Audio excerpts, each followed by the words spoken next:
She was scrubbing blood off the courtroom floor. Her son's blood, when the judge ruled she'd never be called his mother. Outside, the child reached for her, crying, "Mama," while cameras flashed and white lawyers smiled. They said she wasn't fit to raise him because she'd once cleaned toilets. But what they didn't know was whose DNA ran through his veins. And now, the truth is about to detonate everything they built. Before we deep dive into this interesting story, subscribe to our channel and tell us where are you watching from. Share in the comments below. The fluorescent lights of the 34th floor flickered softly as Raina Clark pushed her janitor's cart across the polished marble. The building, towering, glass-fanged, and revered, was a monument to dreams she'd once dared to have. Now it echoed only with the low buzz of late-night air conditioning and the distant hum of ambition that never slept. At Ashcroft and Doyle, dreams didn't just live, they wore cufflinks, sipped whiskey, and had their names engraved into Manhattan's skyline. For Raina, they lived in the dust she wiped off million-dollar desks and in the blueprints she passed like ghost stories pinned to the walls. Unseen, unread, she moved silently down the corridor, mop in hand, earbuds in pocket, always careful, always invisible. Except tonight, from behind the frosted glass of the boardroom, voices rose like a tide, heated, sharp, expensive. Curiosity got the better of her. Just for a moment, she nudged the door open slightly, slipping inside unnoticed, broom trailing behind her like a secret she no longer cared to hide.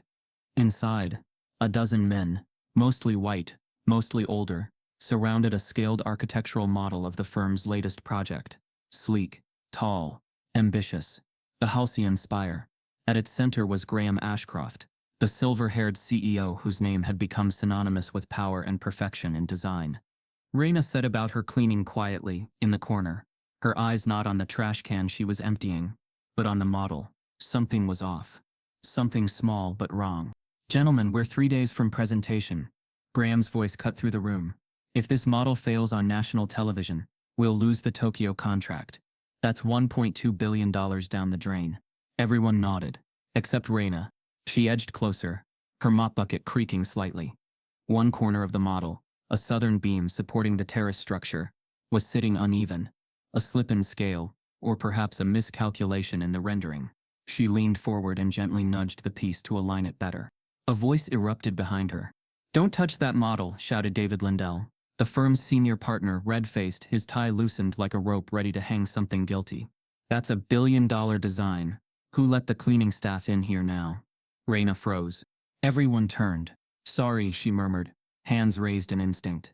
"Do you have any idea what this is?" Lindell sneered, gesturing toward the table like it was sacred scripture. Raina looked him dead in the eye. "Yes, and your cantilever's misaligned," she said softly. A silence fell over the room like a guillotine. Lindell laughed, sharp, mocking. "The janitor thinks she's Frank Gehry now." Even Graham allowed a half-smile, weary and dismissive. But Raina didn't flinch. "If you load-bearing test that corner," she said, voice steady now, "you'll see a shear risk. It won't survive 80 Palantir winds without cracking stress joints." The laughter grew louder, patronizing. "Do us all a favor and stick to mopping floors, sweetheart," another partner mumbled. And then it happened. As if summoned by her words, the model creaked.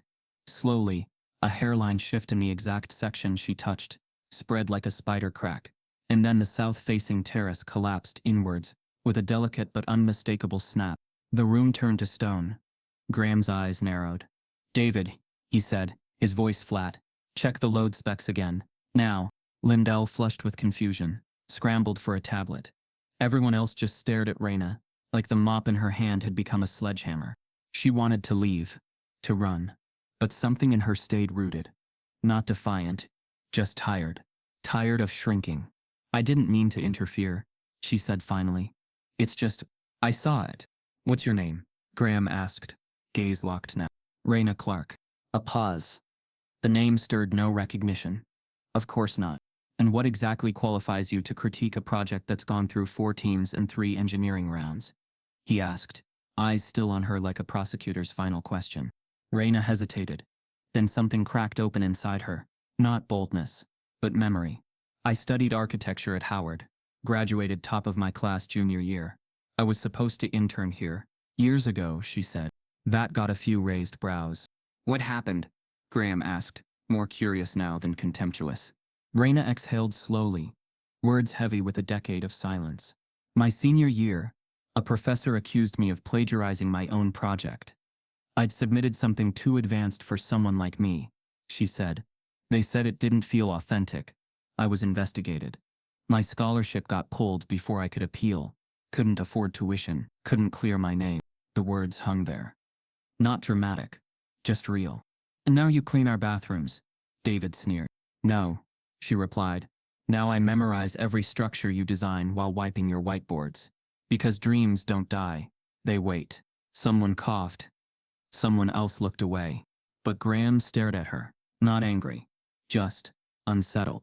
He turned to his assistant. Pull the original drafts for the Halcyon Foundation design. I want to compare scaling.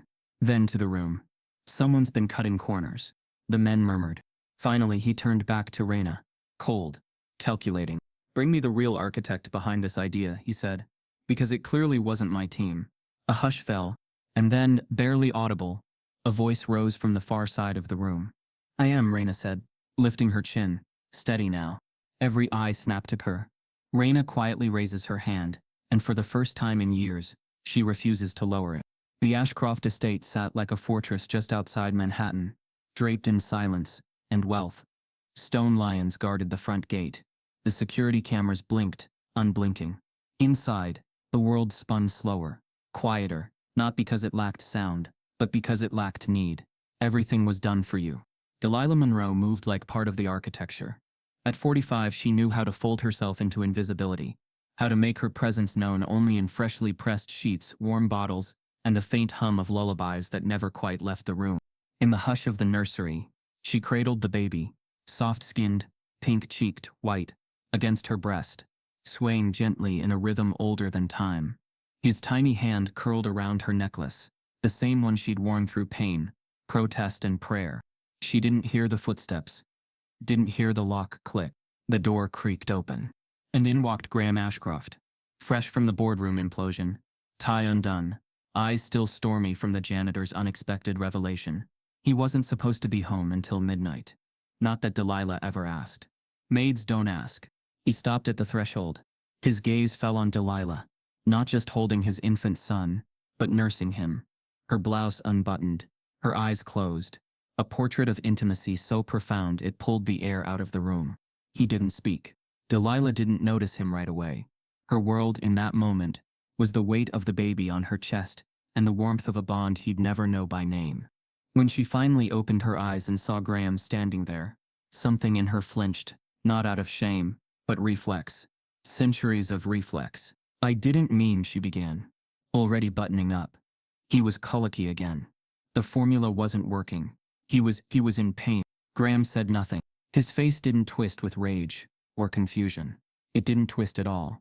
It just stilled, a billionaire's poker face, absorbing and calculating a scene that didn't fit in any of his polished equations. I tried the formula twice, Delilah continued, breath trembling now. He kept spitting it up. He was hungry, Mr. Ashcroft. Really hungry. Still, Graham didn't speak. She reached for the prepared bottle on the counter. It sat untouched. Cold now. I kept pumping, just in case. In private. I swear. I know this ain't how it's supposed to be. But when he cried, it broke something in me. There was no anger in her voice. Only desperation. You didn't see how he looked at me, she said, like he knew me. The baby cooed in her arms, full and peaceful now. Delilah gently rocked him. Eyes lowered. Graham finally stepped inside. Slowly. Each footstep a study in hesitation. You breastfed my son, he said, not as accusation, but as fact. Delilah nodded. Yes. And that wasn't weird to you? She looked up. Her eyes held his for the first time, not with defiance but with a dignity forged in silence. No, sir. It felt right. A silence thick as velvet stretched between them.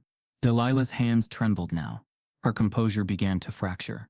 I know I should have asked, but I thought love was allowed to look like this. Graham looked at his son, then at her, then back at his son. He turned and walked out. No reprimand, no lecture, no gratitude, just footsteps retreating into the marble halls of privilege, where emotions were locked behind doors just like the one he'd entered. That night, Delilah sat awake long after the child had drifted into dreams. She held her own questions like stones in her stomach. Had she gone too far? Would she be fired? Arrested? Accused of God knows what?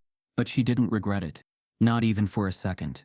Years ago, before she ever wore a maid's apron, or answered to the echo of a bell, Delilah had worn hospital scrubs in a neon-lit ward in Savannah, Georgia. Neonatal nurse, specialist in preemies. She could hold a baby no bigger than a soda can, and keep it alive through the night. They used to call her the Whisperer. She'd once saved the life of a senator's grandson. Until she didn't. The day it all unraveled. A black newborn coded under faulty equipment. Delilah had filed an incident report. She called it what it was: negligence, racial bias in resourcing. The white hospital administrator called her aggressive. The senator called her a problem. She was fired within a week. No lawsuit. No apology. Just an envelope with a severance check and a warning: you'll never work in this state again. She left Georgia the next morning. Skills buried under silence. Identity erased with ink. She stopped nursing. Stopped speaking. Until one day, she answered a Craigslist ad. Live-in housekeeper needed. Infant care a plus. And now here she was. Not Nurse Monroe. Just Delilah. A maid with milk on her blouse. Morning came like judgment. The breakfast clatter in the kitchen was loud as ever. Graham was nowhere to be seen. The butler avoided her gaze.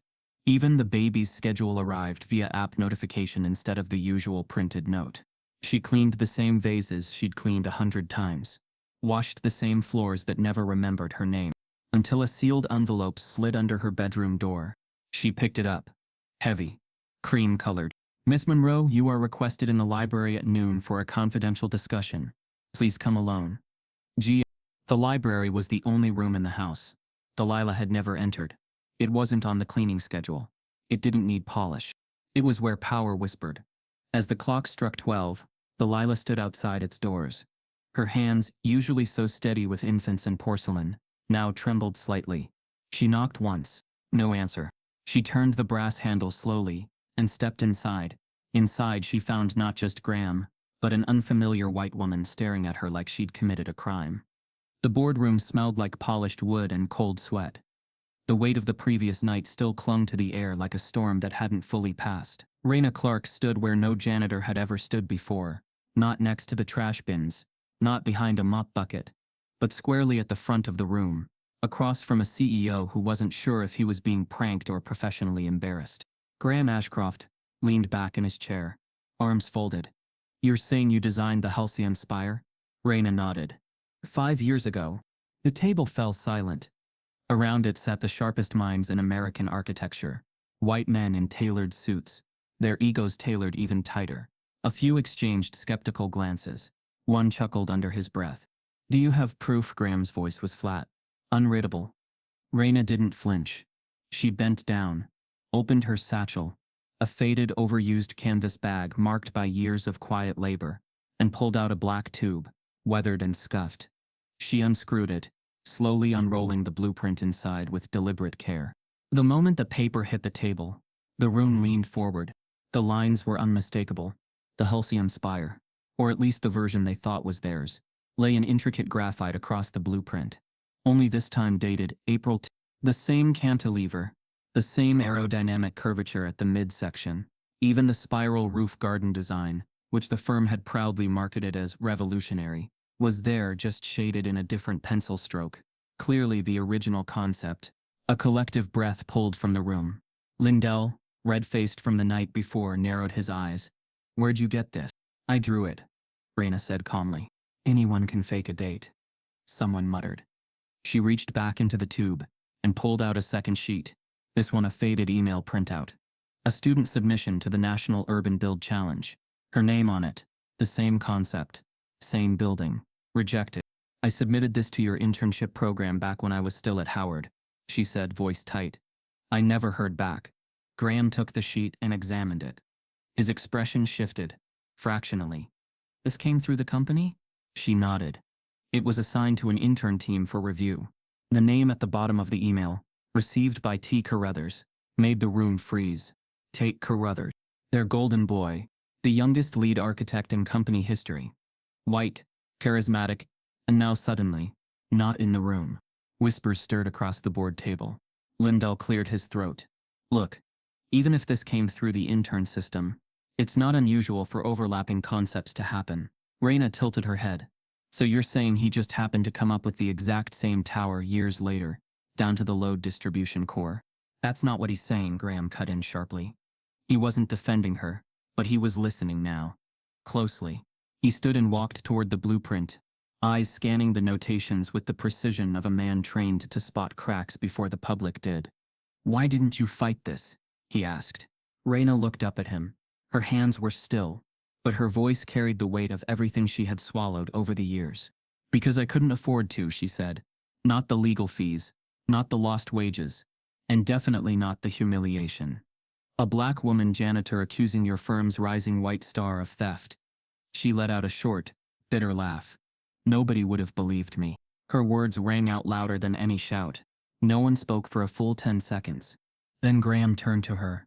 You're saying this entire project, the Halcyon pitch, the Tokyo deal, is built off a stolen concept.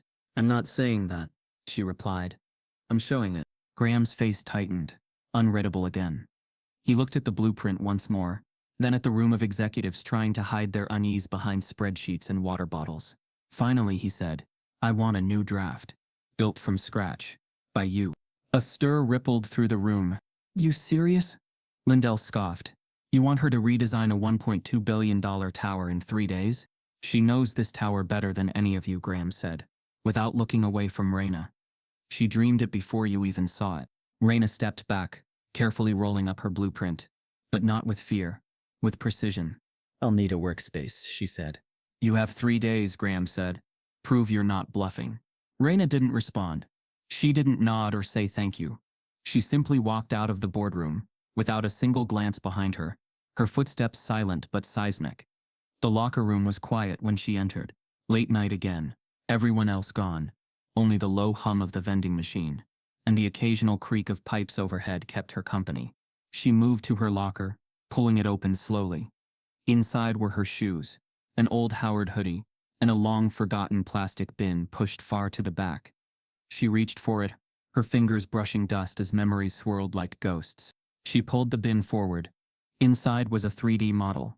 Handmade. Raw, but breathtaking in form.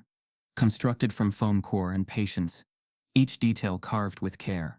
The Halcyon spire as she first saw it in her mind, long before anyone gave it a name. She'd built it in her cramped studio apartment during her 3rd year at Howard. Alone, dreaming of what it might mean to build something the world couldn't ignore. The model had never left the bin, until now.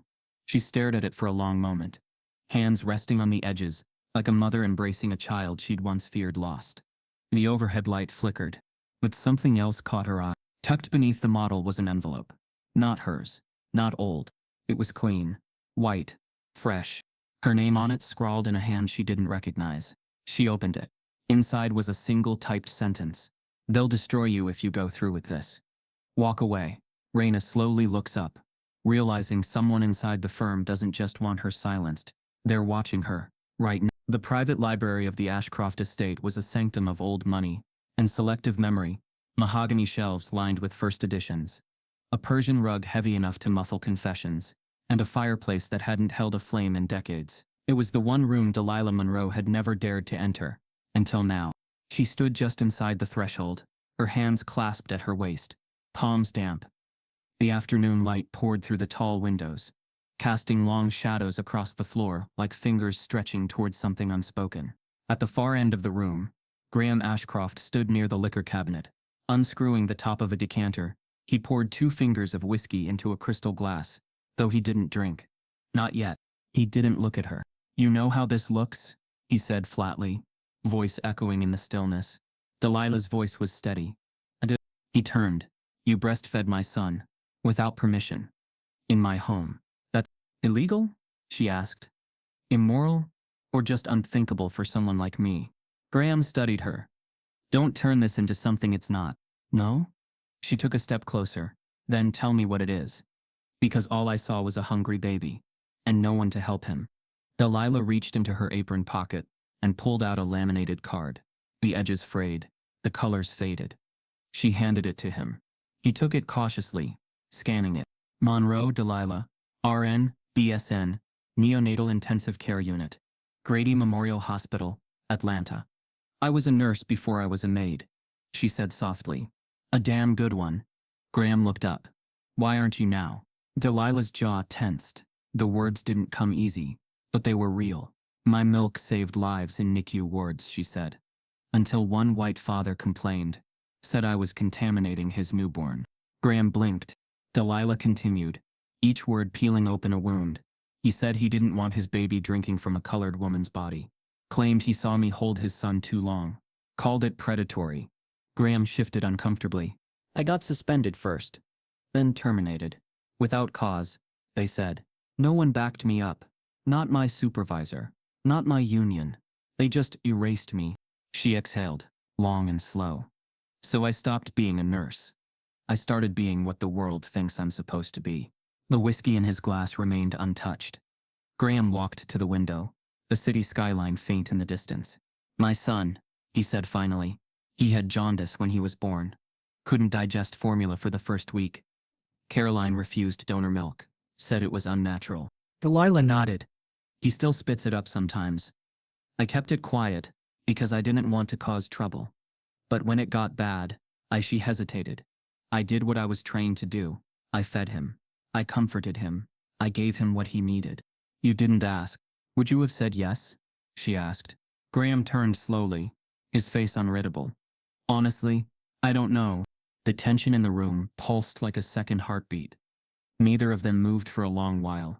Only the ticking grandfather clock filled the silence. Then the door burst open.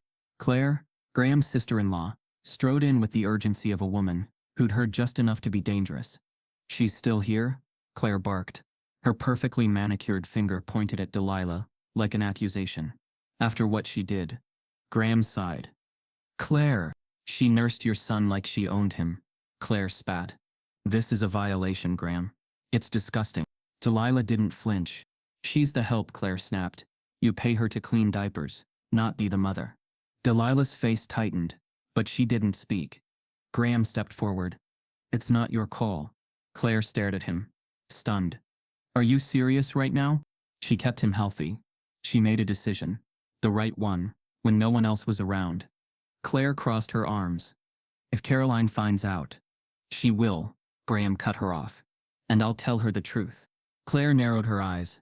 This is bad optics, Graham. Bad judgment. You can't keep her here after this.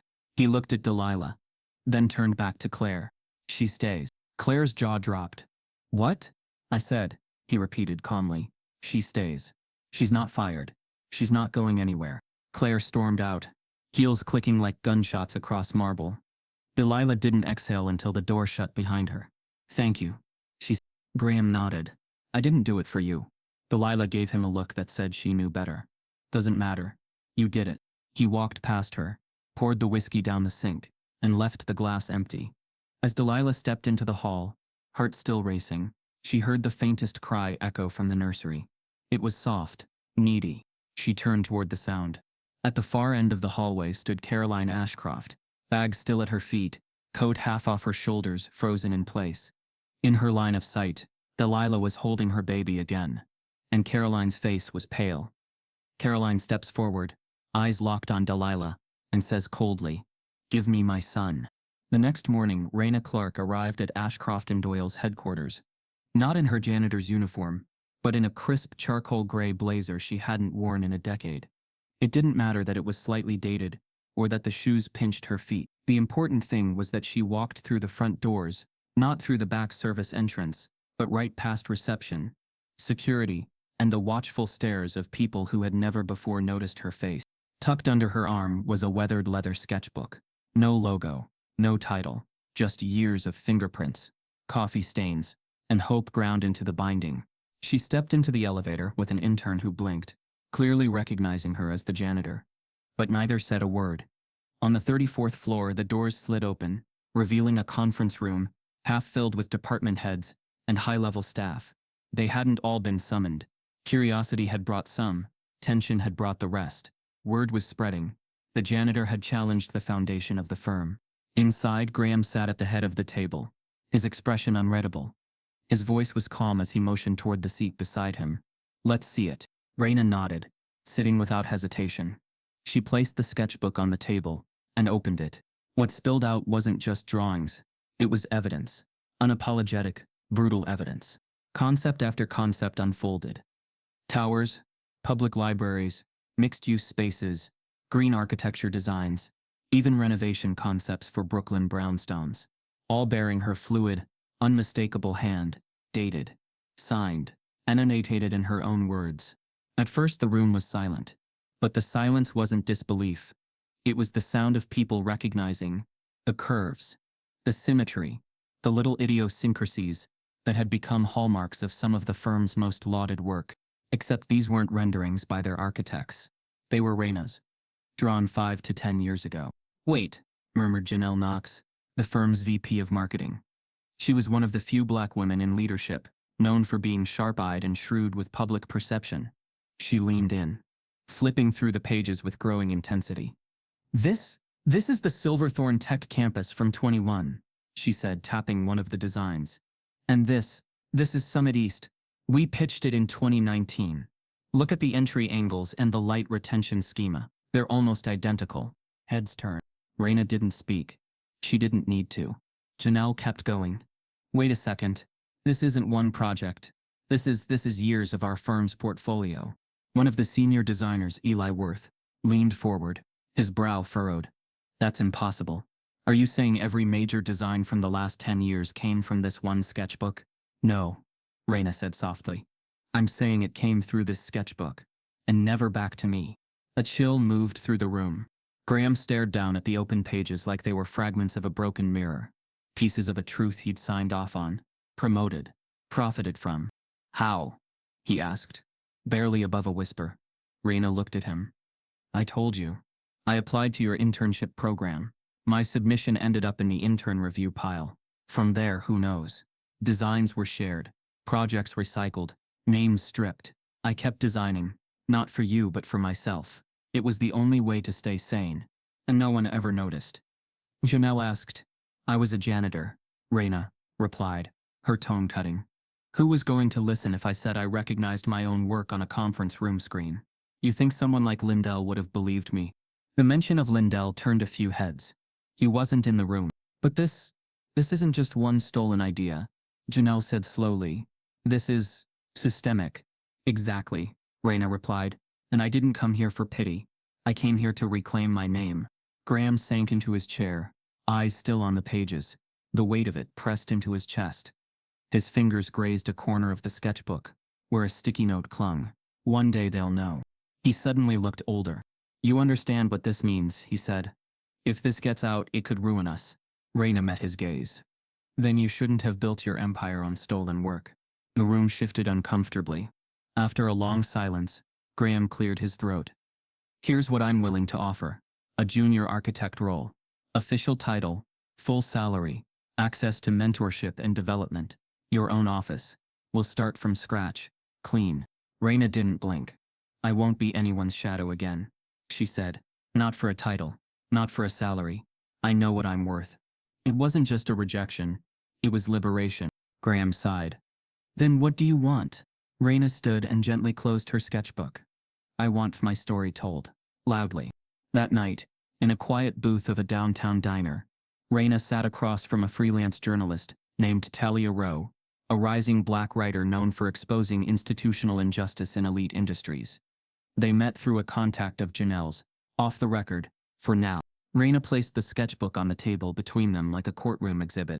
Talia flipped through it, her jaw tightening with every page. You realize this is going to explode. I'm counting on it, Raina replied. Talia looked up. Do you want revenge? Raina shook her head. I want recognition, and protection, and maybe a future that isn't stolen. Talia nodded, already reaching into her bag for her recorder. Then let's begin. By morning the headline was everywhere. She was cleaning their floors. Turns out she designed their skylines. It hit Twitter, then Reddit, then the front page of the Times' digital edition. Within hours, Raina Clark was trending. Architects from across the country weighed in, some defending Ashcroft and Doyle, others sharing eerily similar stories of ideas lifted from overlooked interns. students and minority staff. Raina didn't comment. She didn't have to, because her sketchbook had already spoken. Inside the firm, panic spread like wildfire. Investors demanded meetings. PR teams scrambled. The board called for emergency sessions. Reporters staked out the building lobby. And Lindell? He disappeared.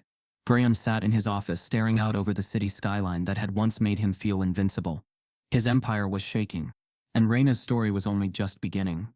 In the flood of media requests, one name stood out. A famous TV host wanted Raina to appear live with the architect who allegedly stole her design. The morning the internet exploded, Raina Clark didn't check her phone. She didn't need to. Her neighbor's teen daughter knocked on her door before sunrise, wide-eyed and breathless, holding up her phone screen with the headline already etched into digital immortality. They laughed at the janitor, until she outbuilt them. Underneath it, her photo. A candid shot from the hallway of Ashcroft and Doyle. No lighting, no makeup, just Raina, worn blazer, tired eyes, and that unmistakable fire in her jaw. The girl held out the phone like it was sacred. "You're famous," she whispered. Raina blinked. Not quite ready to be. By 10:00 a.m., Janitor Architect had become the #1 trending hashtag on Twitter and TikTok.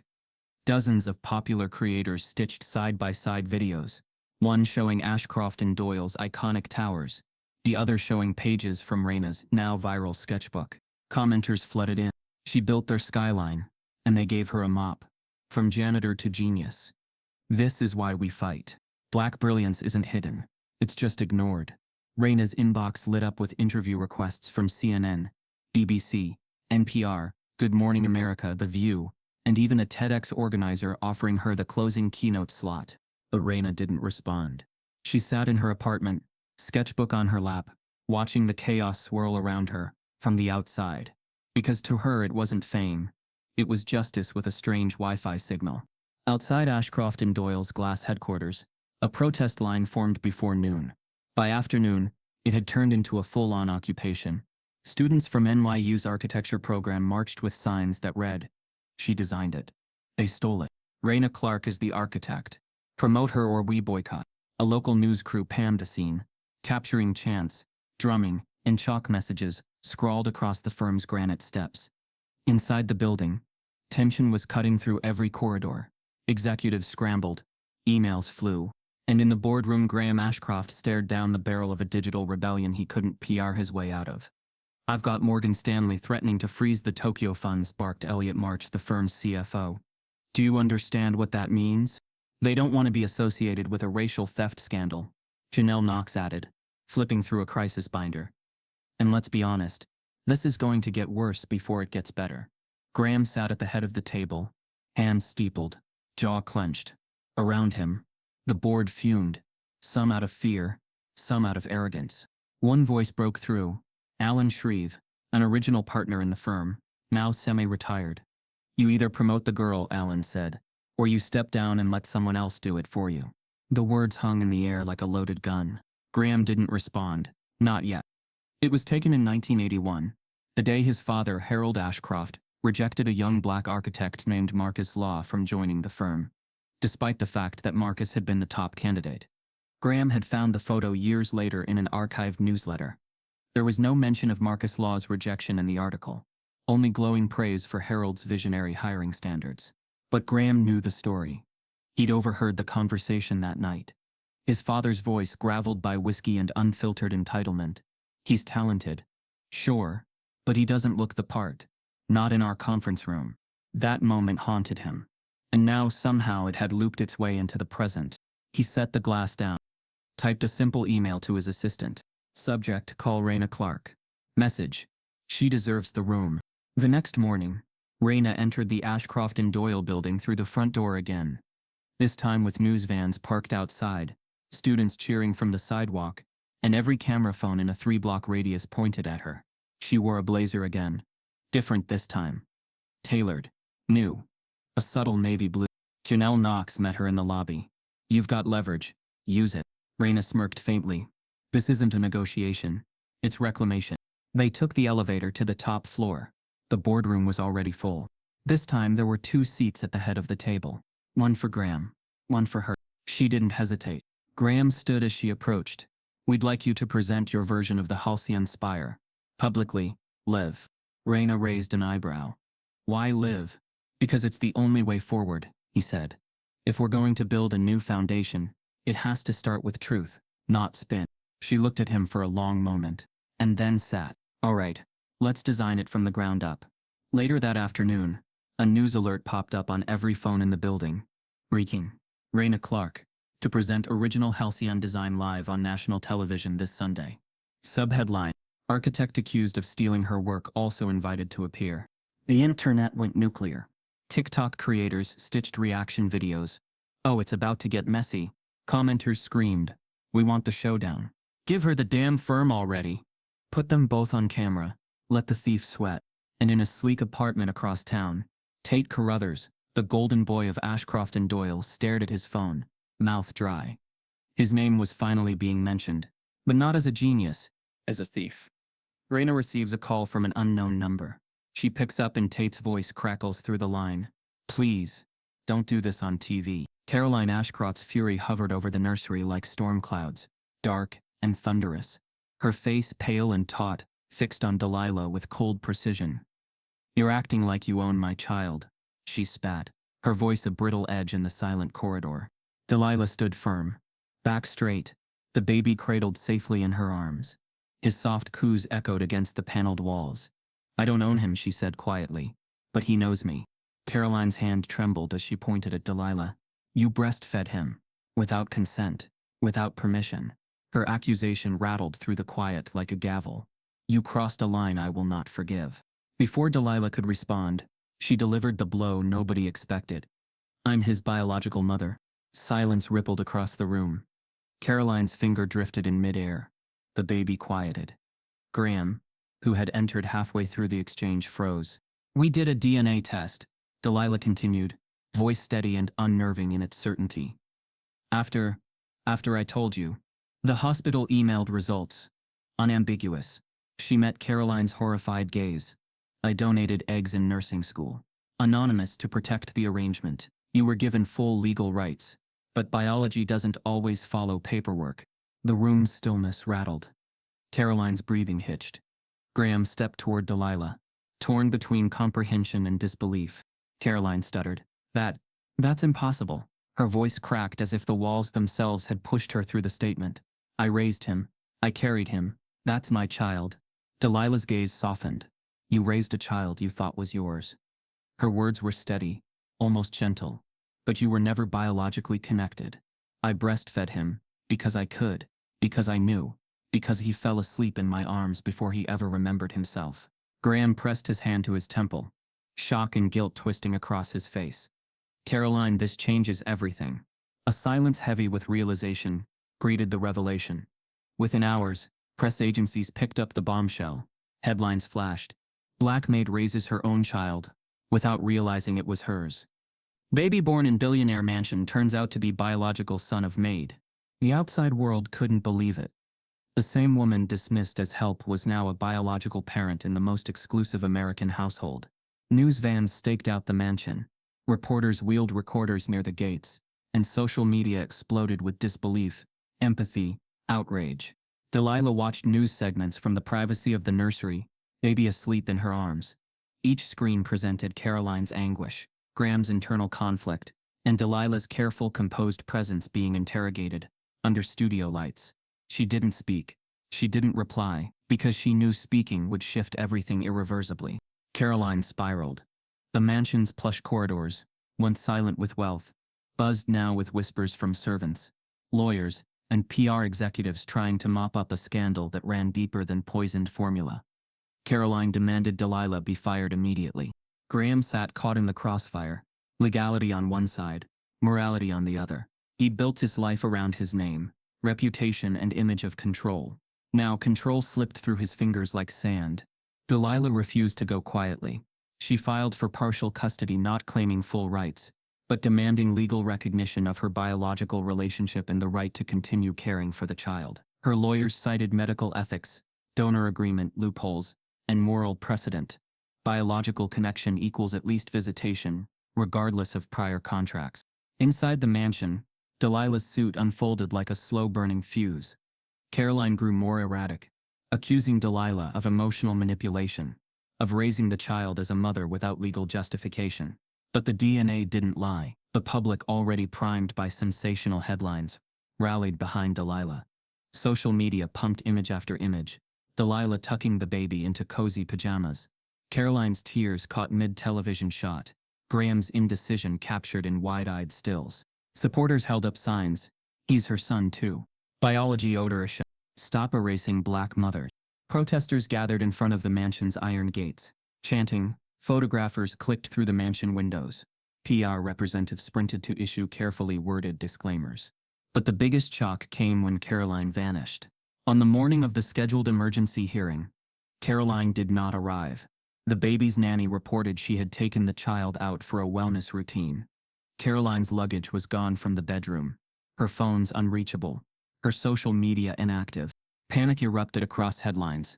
Billionaire mother disappears amid custody crisis. Where is Caroline Ashcroft? Has she fled the country with the child? Graham answered press calls, his voice tight. He insisted Caroline had simply taken the child to visit family in Europe, without telling him. The announcement only deepened suspicion. Critics claimed it was a desperate attempt to delay custody proceedings. Delilah stood before a crowd of reporters, holding a printed statement. She demanded to know her child's location, and threatened court orders if Caroline didn't appear. Her composure held firm beneath the flashing cameras. Inside, Graham was adrift. Investors demanded answers. Legal counsel warned that Caroline's absence jeopardized the hearing. A judge, visibly frustrated, issued an emergency writ for Caroline's return within 24 hours. The court ordered law enforcement to locate both mother and child. That night, Delilah lay on her small sofa in the attic room she'd been granted during the crisis. The baby slept against her chest, breathing steady and light. She hadn't planned to cry, but tears came anyway.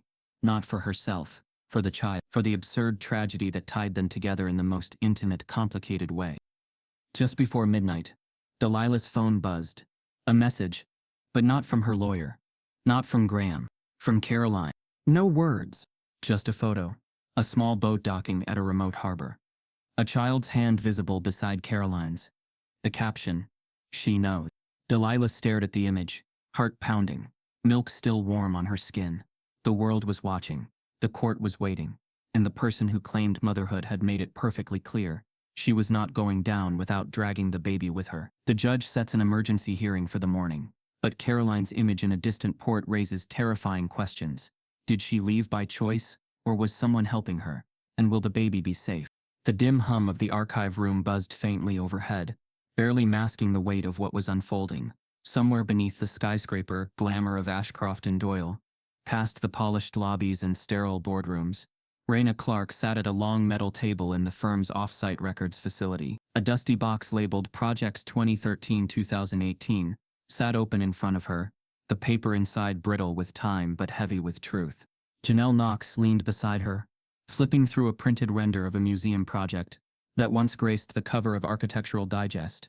Her eyes narrowed as she spotted a specific lighting grid. "This was yours too?" she asked quietly. Raina didn't look up. "Page 14 in my 2015 sketchbook. Same lighting pattern. Same curved acoustic ceiling. Only they called it inspired by Nordic minimalism." Janelle's voice dropped. "You were cleaning their floors, while they were lifting your vision." Raina closed the file. "I wasn't cleaning floors, Janelle. I was studying every damn blueprint they threw away." The words didn't carry bitterness. They carried conviction.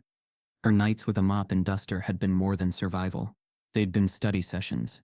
Hours spent absorbing material no black woman in that building was ever meant to access. While the city slept, she pieced together how Ashcroft and Doyle built its empire, and how much of it mirrored the uncredited dreams of a janitor no one spoke to.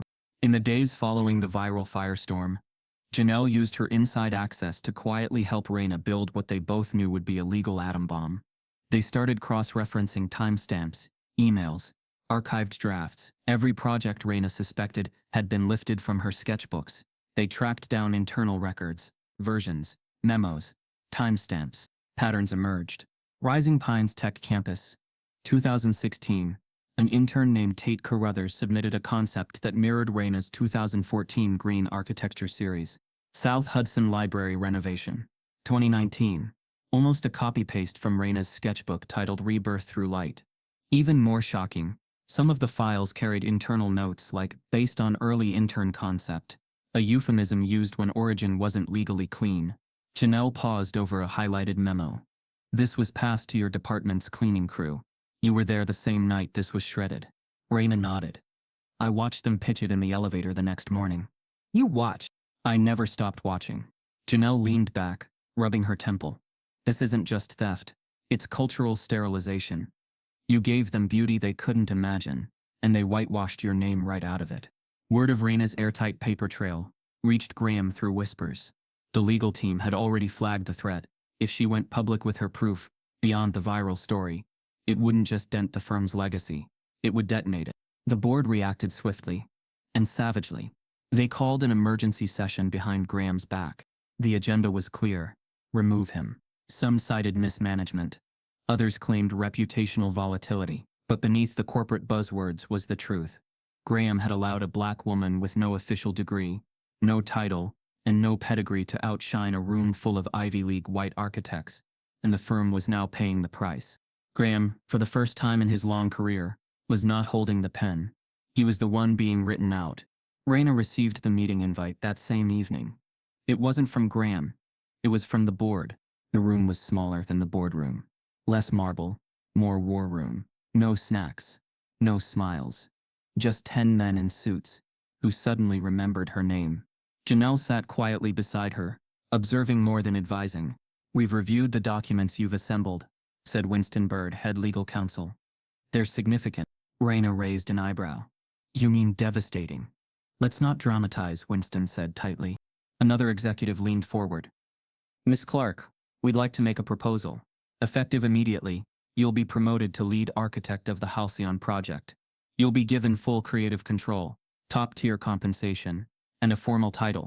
Raina didn't flinch. What's the catch? You withdraw your legal claims, Winston replied, and sign an NDA preventing further press engagements.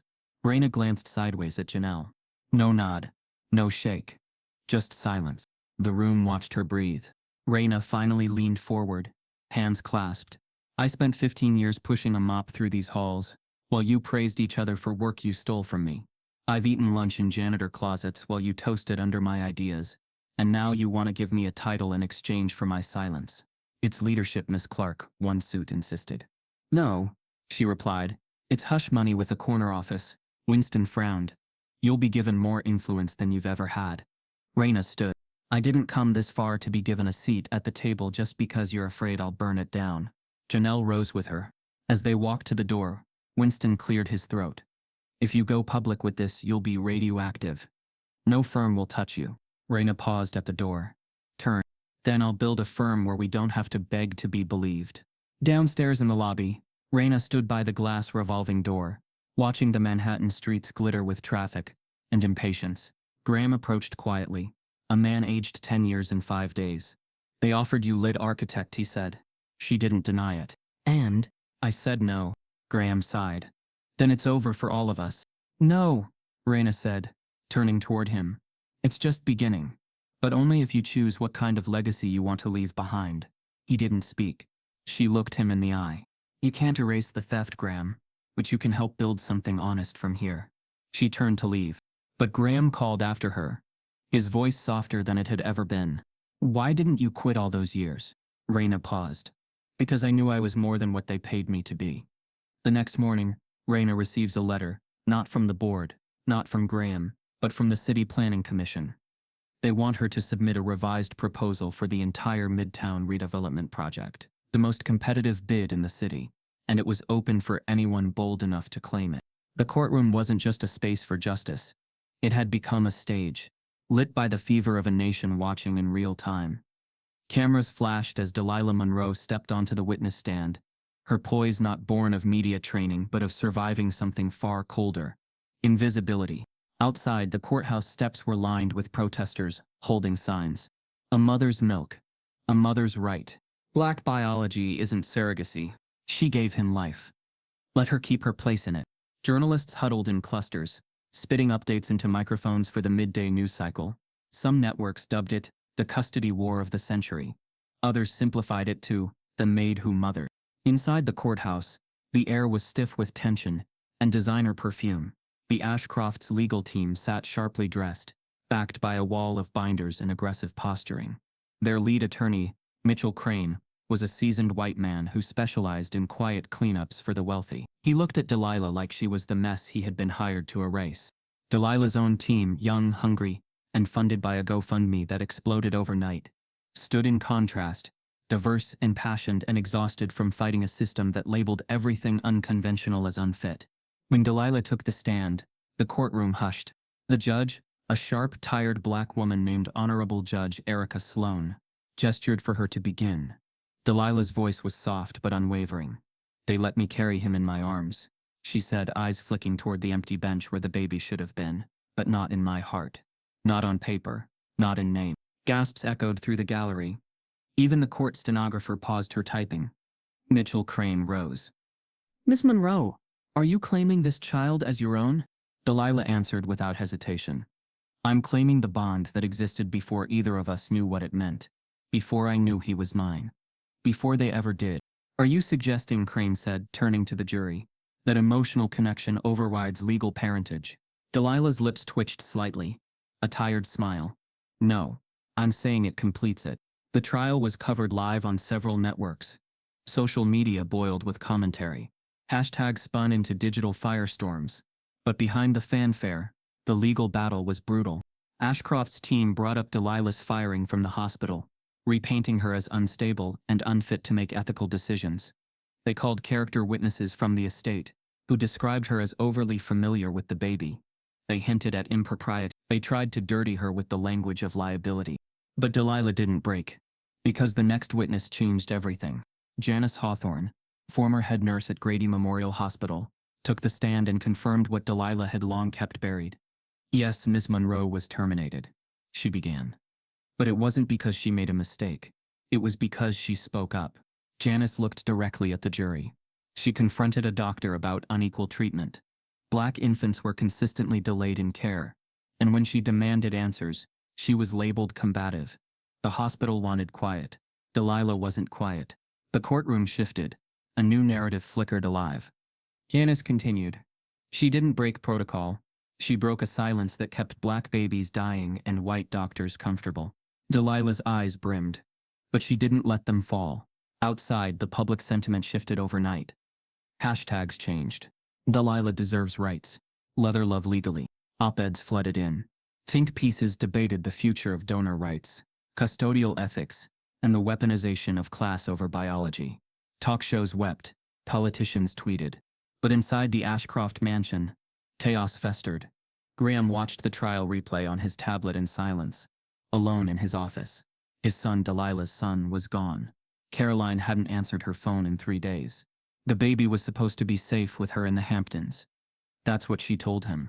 Then came the email, from a private address.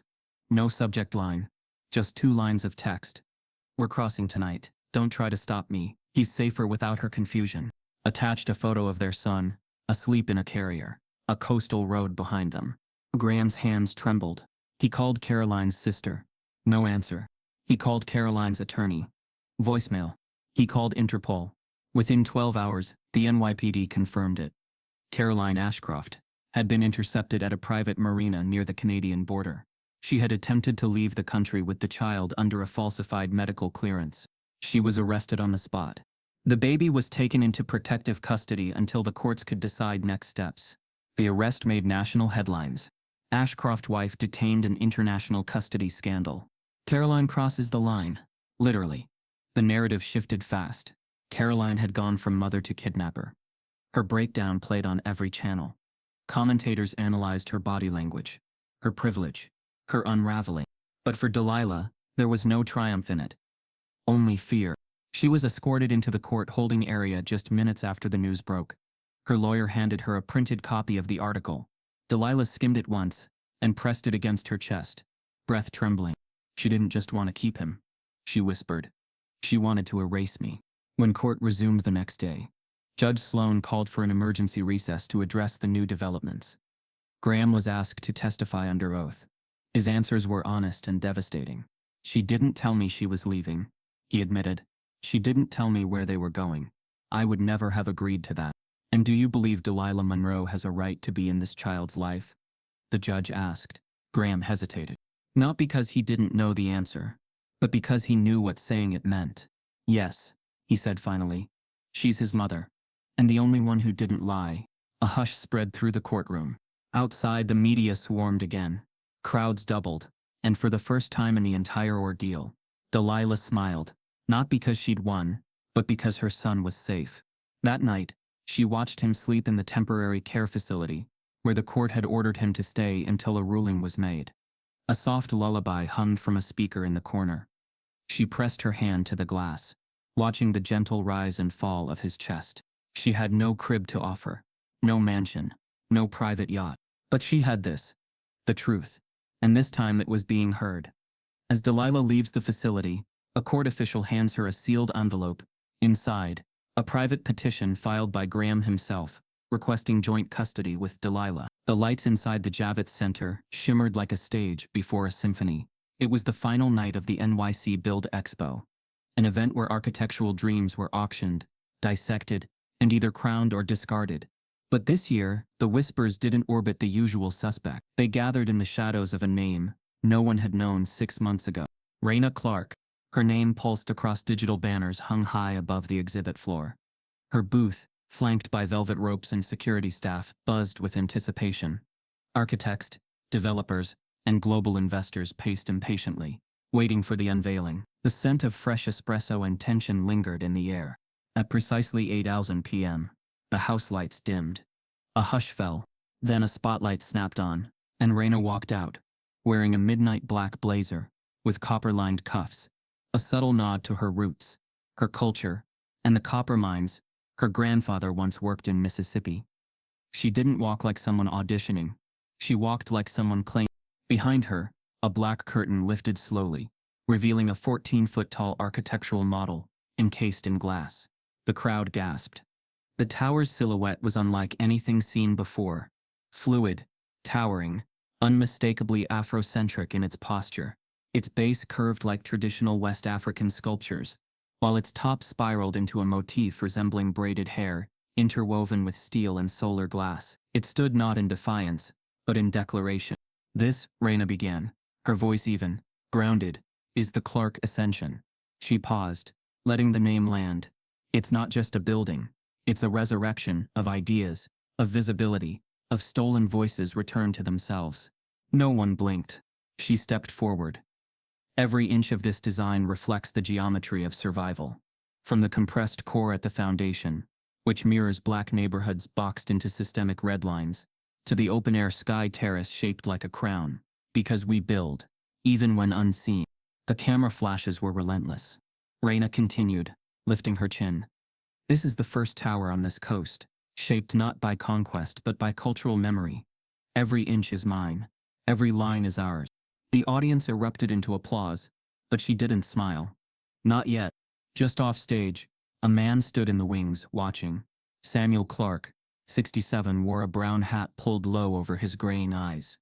He'd flown from Detroit after Raina sent him one text 3 days ago. If you want to see me finally be seen, come. They hadn't spoken in years. Not since her scholarship was revoked. Not since he told her to stop dreaming like a fool. He thought she'd lost herself. But now, as he watched his daughter stand beneath lights that once belonged only to white men, tears gathered in the seams of his face. Not regret, just realization. Raina was more than what the world had allowed. She had become what it never expected. Back in the main hall, journalists scrambled to get sound bites, and investor groups whispered feverishly to their aides. One by one, project financiers stepped forward. We'll fully back construction rights. International licensing? Name your price. Has this design been trademarked yet? Stocks for Ashcroft and Doyle, which had recently dipped amid internal scandals, soared by 12% within an hour of the model's reveal. Though Raina no longer worked directly for them, her name was tied to the firm's legacy. Investors bet on her like she was the only honest thing left in the skyline. Graham Ashcroft stood in the back, watching her like a man witnessing both the dismantling and rebirth of his empire. He knew the board wouldn't forgive him, but he also knew something truer. They couldn't rebuild without her now. After the speech, Raina descended the stage slowly, greeted by camera crews and handshakes. She remained poised, even when a producer from CNN offered her an exclusive docuseries deal on the spot. Even when Columbia University's Dean of Architecture whispered, "We'd love to have you speak to our students." But it was her father's voice that stopped her cold. "Ray Ray." She turned, and for a second she wasn't a viral icon or cultural disruptor. She was just a girl who used to draw buildings on napkins while sitting on the cracked front porch of a Detroit row house. He stepped forward, eyes watery. "You did it. You really did it." Raina didn't cry. Not yet. But she let him hug her. Let his arms fold around the weight she'd carried alone for years. "I didn't do it despite you," she said into his shoulder. "I did it because you taught me how to stay standing." Later that night, as the expo wrapped and crews began dismantling exhibits, Raina lingered near her model. One of the assistants approached with her tablet. "There's a message flagged urgent. Legal." Raina raised an eyebrow. She opened the tablet and scanned the document, then froze. The sender? Tate Carruthers, filed through an aggressive legal team based out of Chicago. Official complaint, defamation, character damage, career interference. Seeking damages, $12 million. The reason? Her viral story, media appearances, and public comments had irreparably harmed Tate's brand and career potential. He was suing her. The same intern who stole her design. The same man whose silence had enabled years of theft. Now he was playing victim. Raina handed the tablet back to the assistant, her face expressionless. She turned back to her model, traced her fingers along the tower's bronze base. Then she whispered, to no one in particular, "Let him come. I've built taller things from rubble." As Raina prepares to fight back, a new offer appears, one that could silence Tate's lawsuit and reshape her legacy forever. The U.S. Department of Urban Development invites her to lead the design of a national monument dedicated to Black builders and visionaries. The courtroom was packed beyond fire code. Journalists jammed shoulder to shoulder in the gallery, sketch artists flicking their pencils furiously, and camera operators filming through the open doors from the hallway. Security had tripled. Emotions were stretched taut. At the center of the storm stood Delilah Monroe, hands folded neatly in front of her, her face calm but unreadable. She wore a simple navy blue dress, her hair pulled back tightly. To some, she was a symbol. To others, a scandal. But to herself, she was just a mother, finally about to hear if the law would let her be what blood already knew. On the other side of the aisle sat Caroline Ashcroft, eyes rimmed red, her silk blouse hanging loose like she'd forgotten how to care. The courtroom whispers said she hadn't spoken to Graham in days. Since her arrest, her world had shifted from Madame Ashcroft to a subject of state scrutiny. Her attorney sat rigid beside her, prepared for anything except what came next. Graham sat between them, his tie gone, collar open, a man divided. The judge, Honorable Erica Sloan, entered swiftly, her robe billowing behind her like a black wave. She wasted no time. "I've reviewed all briefs, testimonies, and psychological evaluations," she began, her voice crisp, resonating through the tense silence. "This case presents unprecedented emotional and legal complexity, not just for this courtroom, but for our judicial understanding of parenthood itself." A murmur swept through the room. In the matter of custody concerning the minor child, initially referred to as Ashcroft, but legally unnamed pending resolution, the court finds that both parties have legitimate compelling claims.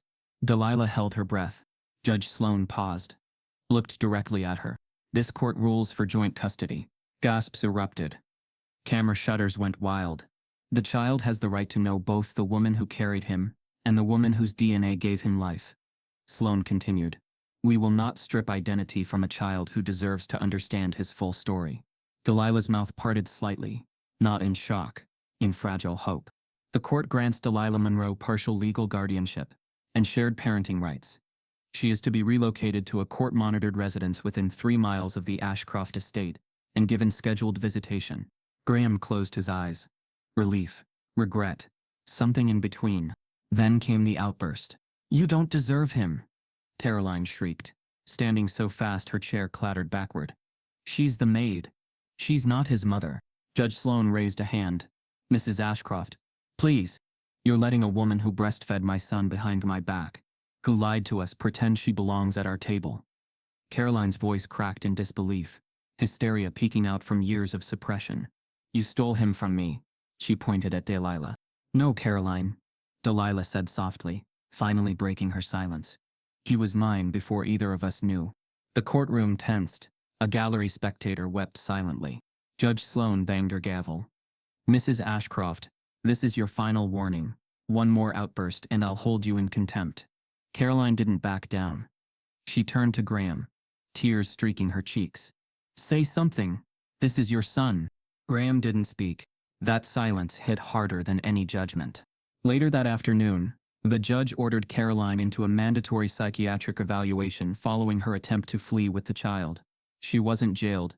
Privilege still softened the blow, but she would not have unsupervised access to the baby until cleared by a mental health professional.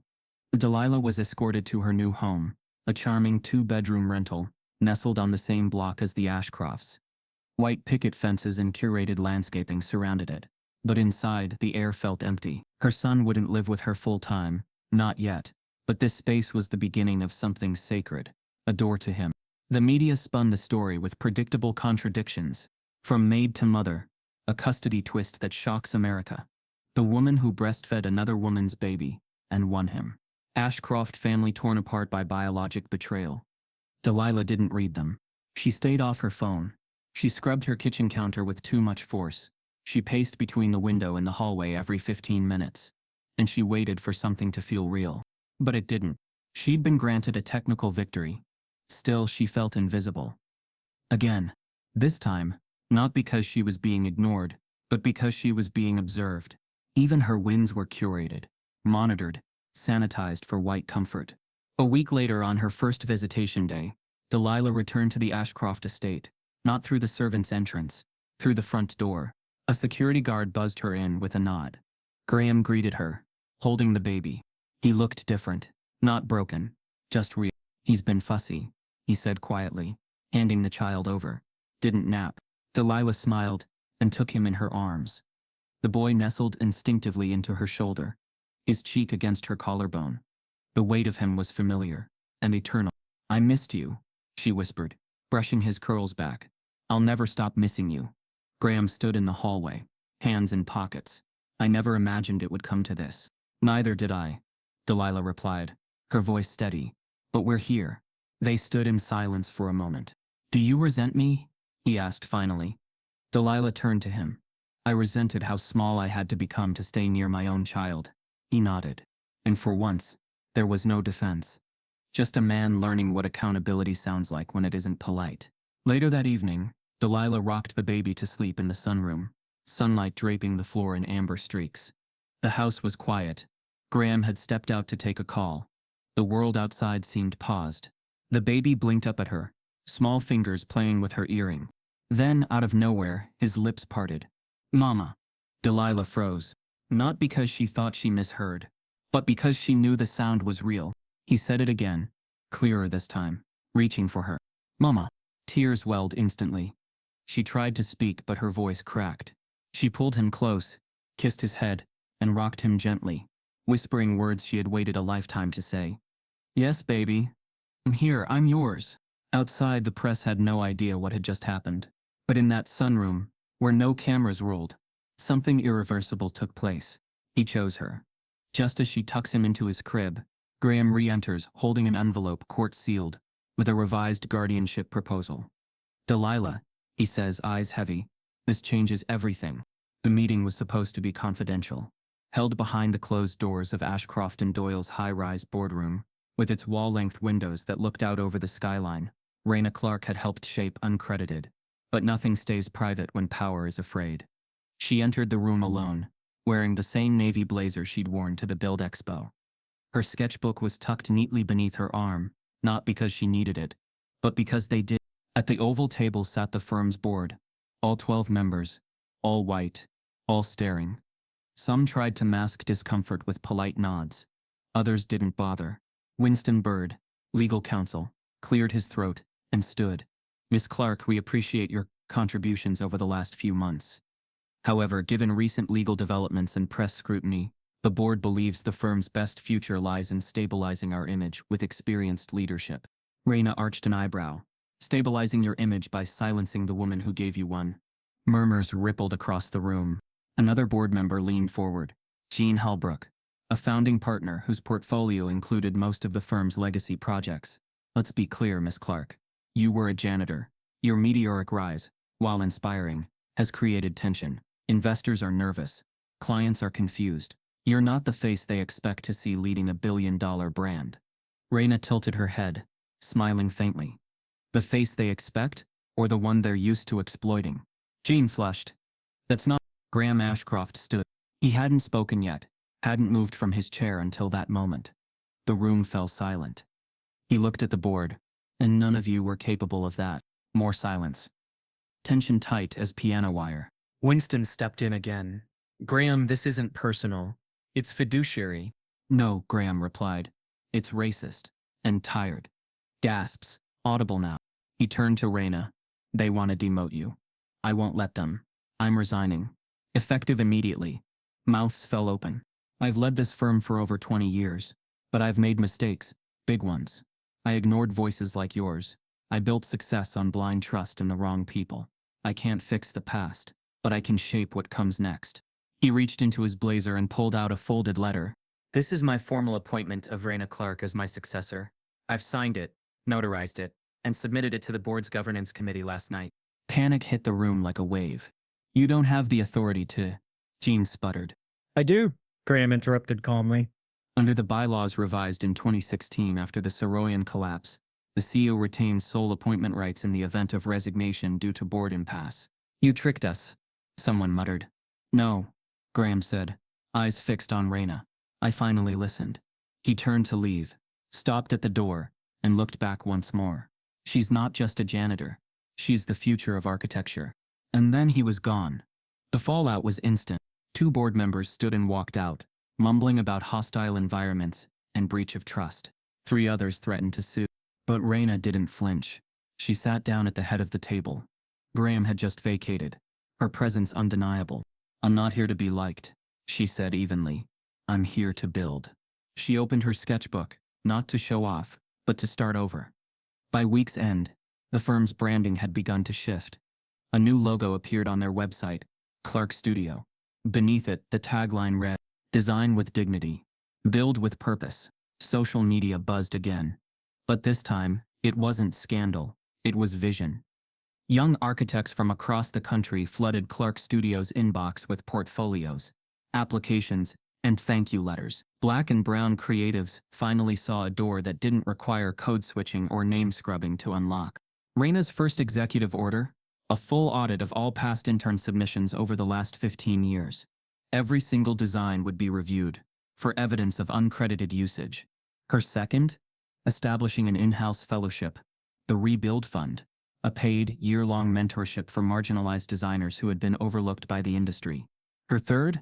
Removing the last of the legacy artwork from the lobby portraits of white men in stiff suits, replacing them with digital displays featuring sketches from the new fellowship students. It's not about erasing history, she told the press. It's about telling the full story for the first time. On a rainy Wednesday morning, just days after the rebrand, Raina's inbox pinged with an invitation. Subject line, Midtown Design Invitational, 2025 competition announcement. Attached, a bold, formal letter from the city's Planning and Development Council. They were hosting the most prestigious architectural competition of the year, tasked with revitalizing 5 city blocks in Midtown, with sustainable, community-driven design. And the head of the selection committee, Professor Ernest Hardwick. Raina stared at the name for a long moment. Hardwick. The same professor who had accused her of plagiarism at Howard. The accusation that stripped her of scholarships, reputation, and her degree. The man who told her this is too advanced to be yours. Now he would be the judge. She closed the email, breathed deeply. The skyline hadn't just turned bold. It had come full circle. Raina steps out onto the terrace of Clark Studio, staring across Midtown, and whispers to herself, let's see if he can still pretend not to recognize my work. Professor Ernest Hardwick stared at the contestant list like it was a bad dream printed in black and white. There it was, 3 lines from the top, bolded in all caps. Raina Clark. Clark Studio. His lip curled involuntarily. She'll fail, he muttered, too low for anyone else on the committee to hear. She always does. It had been over a decade since he last uttered her name publicly. The last time, he said it with disdain during a faculty hearing. Miss Clark has presented a project that is stylistically inconsistent with her academic history. I suspect she's lifted it. The fallout had been fast. Her scholarship revoked. Her future scrambled. All because one man decided her brilliance was too much for a black girl from Detroit. Now, he was being asked to judge her. Be impartial, the committee chair had told them. This isn't about politics, it's about vision. But to Hardwick, Raina had never been about vision. She was about defiance. And defiance had a price. Raina stood inside her new studio, a sunlit loft in the heart of Midtown, just 4 blocks from where her designs would soon rise. The room buzzed with young designers, interns, and community volunteers from the Rebuild Fund. It smelled like fresh paper, strong coffee, and ambition. In front of her was a decision. Do something new. Safe, smart. Or do the unthinkable. She turned to Janelle, who was flipping through reference boards. What if I submitted the same project? Janelle raised an eyebrow. You mean the exact one? From Howard. The one they said was too advanced. There was a beat of silence. Then Janelle smiled slowly. Make them eat it. The submission process was anonymous in theory, names attached only after finalists were chosen. But nothing stays secret in a city this hungry for buzz. Rumors spread like ink in water. Whispers of Clark's revenge piece reached judges, media outlets, and architecture Twitter within days. Still, Raina said nothing. She submitted her project under a single word: reclamation. The design was ambitious. A community-powered complex that blended sustainable living, cultural centers, green rooftops, and open art spaces. It was rooted in diasporic symmetry and Afrofuturistic curves. A circular campus, no sharp edges, no harsh transitions, just movement, growth, continue.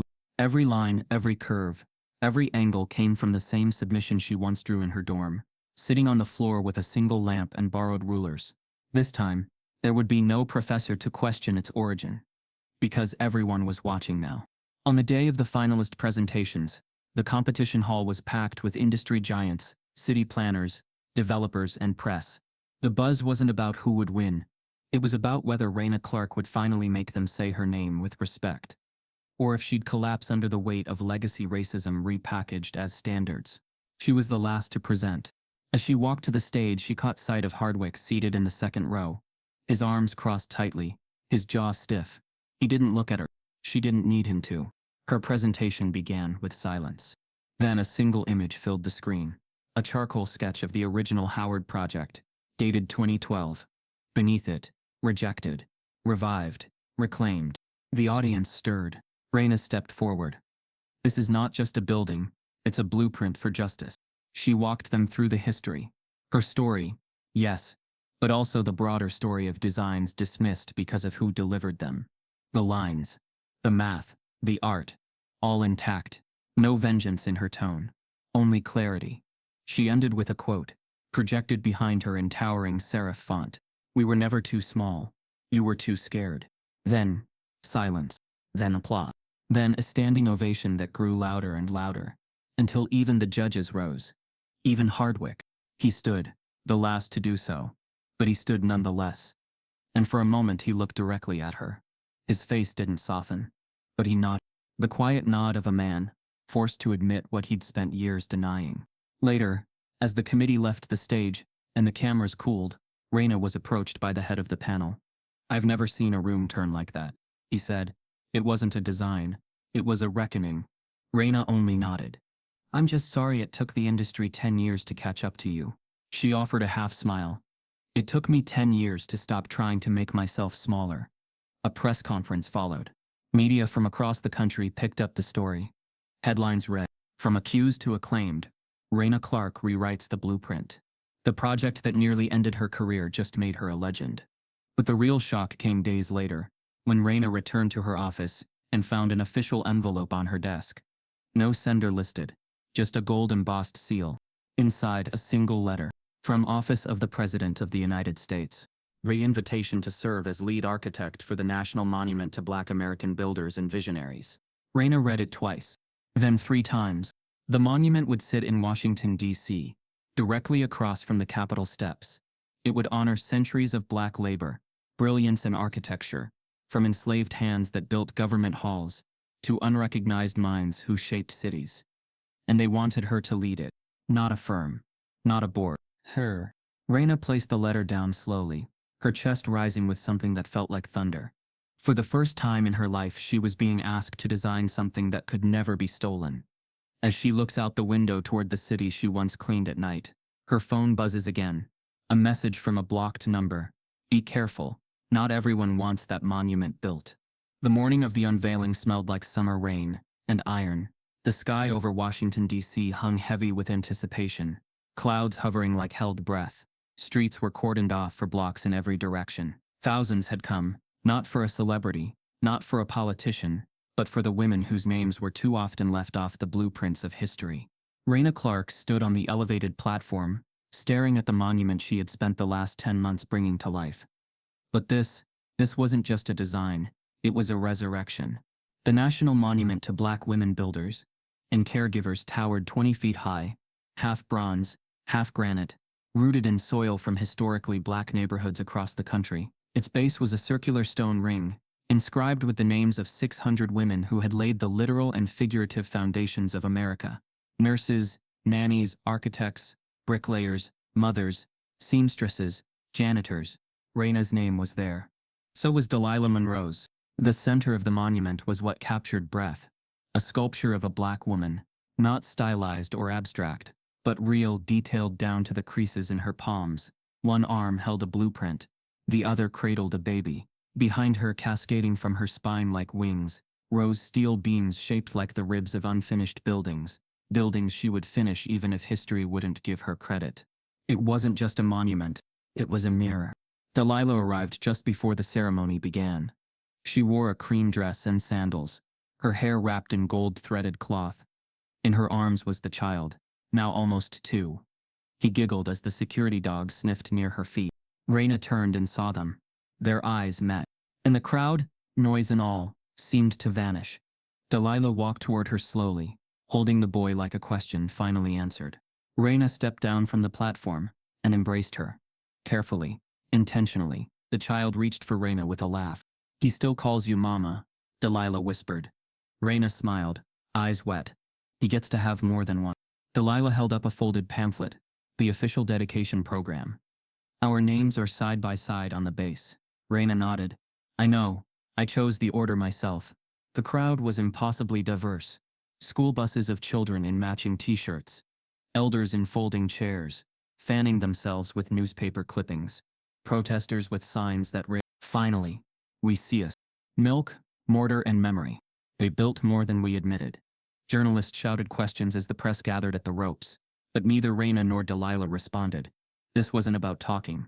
It was about being seen. A choir from Howard University began to sing softly behind them, an original composition titled The Weight They Carried. Raina stood tall as the ceremony began. A city official took the stage and introduced her. This monument began as a commission, the woman said, but it became a correction. Applause thundered. When Raina took the mic, she didn't speak immediately.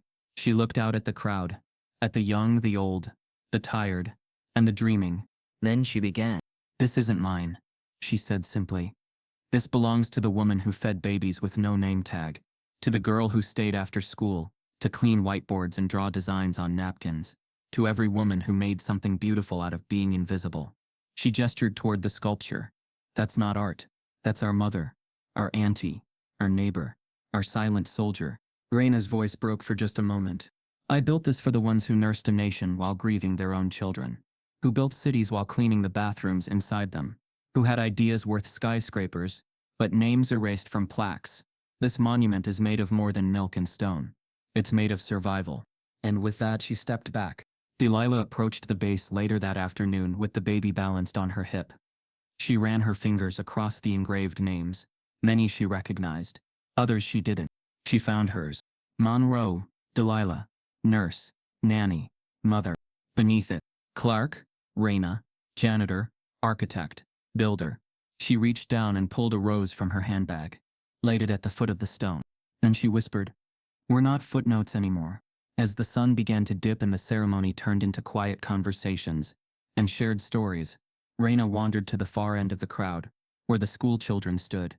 She crouched next to a small girl, with 2 afro puffs and a plastic bracelet covered in glitter. The girl looked up at her, wide-eyed. "You built that?" she asked. Raina nodded. "Yes." The girl smiled. "It's really, really pretty. Thank you." A beat. Then the girl said, as casually as a secret, "I want to be you when I grow up." Raina's throat caught. "What do you mean?" "I want to build big things," the girl said, tugging at her sleeve. "Things nobody can ignore. Things that make people stop and say, 'A girl like me did that.'" Raina crouched lower. "You don't have to wait until you grow up. Start now. Draw what you see. Imagine what doesn't exist. You already have what it takes." The girl beamed.